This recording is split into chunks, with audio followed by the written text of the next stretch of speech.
சரியா 16 வருஷத்துக்கு முன்னாடி 9 டேல்ஸ் நம்ம கிராமத்தை அட்டாக் பண்ணப்போ ஒரு விஷயத்த நான் கத்துக்கிட்டேன். என்னது விஷயம் என்னன்னா, இந்த 9 டேல்ஸ் அட்டாக்கு பின்னாடி பெரிய ஒரு மாஸ்டர் மைண்ட் தான் காரணம். மாஸ்டர் மைண்டா? ஒரு சக்தி வாய்ந்த ஷினோபி. அவனும் அகாட்ஸ்கியை சேர்ந்தவன் தான். எப்பவுமே ஒரு மாஸ்க மாட்டிருப்பான். எனக்கு தெரிஞ்ச வரைக்கும் இப்ப அவன் தான் பெயினை பயன்படுத்திட்டு இருக்கான். வாய்ப்பே இல்ல, நான் நம்ப மாட்டேன். பெயின் நம்மள விரோதியா பாக்குறான். அவனோட பகை உணர்ச்சியை பயன்படுத்திக்கிட்டு இருக்கான்.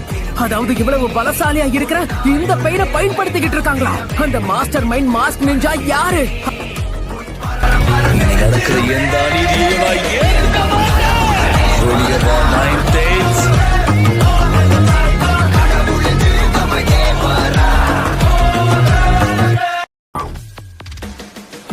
சரியா 16 வருஷத்துக்கு முன்னாடி 9 டேல்ஸ் நம்ம கிராமத்தை அட்டாக்